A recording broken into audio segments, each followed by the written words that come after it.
Most personal trainers often ask how to get more clients. But is it really more clients that you want? Or is it better clients?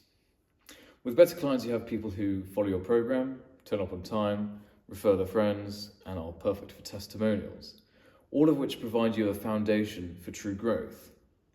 Whereas if all you want is more clients, you just end up remaining busy but poor. So the question is, how to get better clients? My name is George Molyneux and I am founder of Arise, where we help personal trainers make more money through better business. So, where does this belief come from? Well, it really comes from the early stages of being a personal trainer. In the early days, of course, you need more clients. You need the repetitions, you need the experience. You need to find out what works and what doesn't. You need to understand where the demand is for your particular set of skills. You need to make some money. You need to keep a roof over your head. And so, this more clients sounds correct because it stems from that initial starting point. However, once you get, where you start isn't where you end. These are two different things. If you do the things that you did at the start and you're still doing them now, I'm afraid it might be time to adjust slightly because, more clients does sound right. But in reality, it's only right if you are starting out. It's only right if your price is too low. It's also only right if you have plenty of time and energy for more clients. But so it's only if those three apply are you really in a position to think that more clients is the right thing for you. But if you're capped, if you're busy, and you're still not earning as much money as you want, more clients is probably not the solution. Now then, once you're past the beginning stage of being a personal trainer, this is probably costing you more money you realise. So you've got the direct costs and you've got the indirect ones, and we'll go through those now. So the direct costs. Now let's say you have 20 inquiries per week via DMs and in-person stuff. And let's say you have 2 or 3 of those clients convert throughout that week. Now you're spending hours and hours and hours getting those people onboarded, and away you go. And let's say it's $80 for a session or £50 for a session, whichever side of the pond you may be on. That's only a couple of $100, a couple of £100 per week maximum that you're going to be getting from that significant effort. And so that's a huge amount of work for little to no monetary gain. And this is what happens when all you're doing is chasing more clients. You just think more. And so for the hidden costs, you end up taking on lower commitment clients, and what happens is they cancel, they drop off, they don't refer anyone. And these are really the foundations with which you can build a brand and build a reputation. And with just chasing more clients, 9 times out of 10, this is going to be your experience. So every month you end up replacing just, someone who's terrible with another person who's terrible. And it's this paradox, and it's this pervasive cycle that you end up going through. And it's just dreadful for you, and it's dreadful for your business. It keeps you exhausted, it keeps you capped. And unfortunately, for most personal trainers, this is where they end up starting to leave the business because they just cannot get past this initial cycle. So you end up staying fully booked, but really your bank balance never really changes. And that's how you end up working these 40+ hour weeks, and your income just remains the same throughout. So this is what I would recommend instead. Firstly, up your prices. Not a huge amount, just enough to get the riffraff, make sure their attention isn't coming towards you. People who are low commitment have a low commitment price point as well. That's a correlation that you can trust every time. So just up your prices just enough to make sure that you get high quality people who are actually interested in investing physically, emotionally, and monetarily into themselves, which pays dividends to you. Secondly, and I know this is one you've probably heard, but I might give a little bit of a twist on it.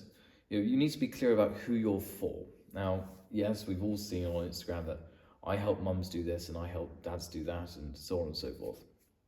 Fine. But when was the last time you actually reviewed that data? Have you been relying on that same insight of these are the sorts of people who I want to help, or are you actually following the data? Maybe you are getting more and more demand for men wanting, bigger quads, for example. So I suppose what I'm saying is, put your pride away. just because it's something that you like to train, just because it's something that you enjoy, is that where your demand is coming from? Maybe it is. Maybe you have really, really big quads, and therefore people look at your quads and think, I want to work with you because you have big quads and you know what you're doing. But maybe that's not the case. Maybe you have enormous quads, but people actually want back training with you. Now, obviously, I'm being very specific. It's never really. It's usually about different modalities. It's usually about different training styles. So it might be hypertrophy training, it might be yoga, it might be powerlifting, whatever it may be. But don't rely on your pride and your individual preferences to dictate where, like, to dictate who you are targeting for, who you like to train, and who you work with. I promise you, that data is fantastic. So, and if it's been a while, if it's been more than 3 or 4 months, look at where all the inquiries are coming from.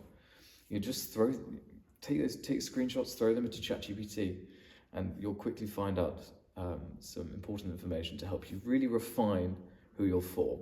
Really sort of targeting who your niche is. Thirdly, so now this is an easy one to forget. People don't want workouts.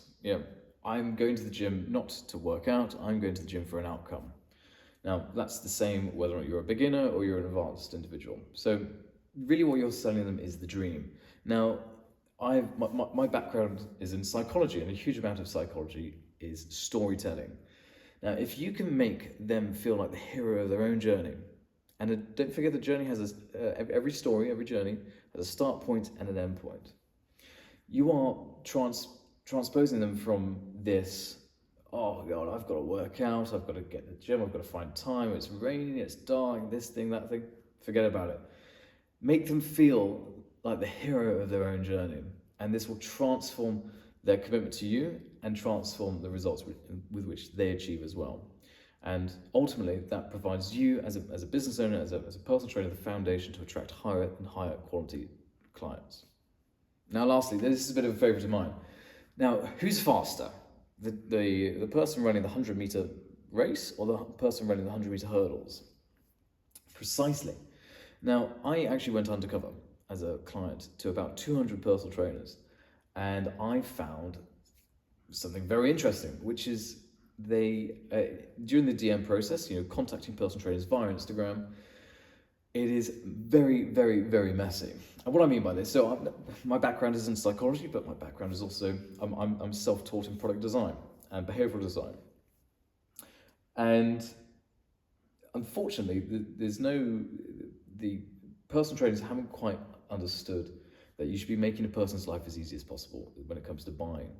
This is why Amazon this is one of the major lessons that Amazon has taught us, that if you make something easy, people will do it. Now, if you're a personal trainer and you're giving me a form, so I say, hey Bob, I'm really interested in working with you, and you give me a form, oh my God's sake. Okay. Secondly, if I go, hey Bob, I'm really interested in working with you, and Bob says, fantastic, what's your goal? When are you free? When do you want to do this? There's just so much freaking. There's so many doors to get to where I'm trying to get to. I just want to speak to Bob. I want to have a conversation with Bob and say, hey Bob, these are my goals, this is my experience, can you help me, yes or no? It's really, so all you want to be doing is getting from A to B as fast as possible. So what you need as a coach is you need one link where people can book you for a call. DMs are great for initial interest, but they are not great for qualifying the lead. They're not great for warming them up. You need to get them hot as possible. You need to strike whilst the iron is hot, and that means getting them on a call as fast as possible. You have to remember that people are probably speaking to about 10 other personal trainers all at the same time. So you need to be first in that list. And one link with a frictionless process is precisely how you get there. So then, doing those 4 things really provides you the foundation to attract much higher quality clients. And attracting high quality clients it's not some egotistical standard for yourself. Really what it is, it's providing you with a foundation to grow and scale your business. Because if all you're doing is attracting people who are interested in cheap coaching, they're there for a short time, and they're not going to refer anyone, I'm afraid you're just going to stay very busy and very poor, and eventually quit. You don't want that. And I certainly don't want that either. So if you're a personal trainer and you found this video helpful, why not give it a like, give it a share, maybe even drop us even subscribe, just to let us, anything to let us know that you'd like more of this. Thank you very much, and we'll see you in the next one. Goodbye.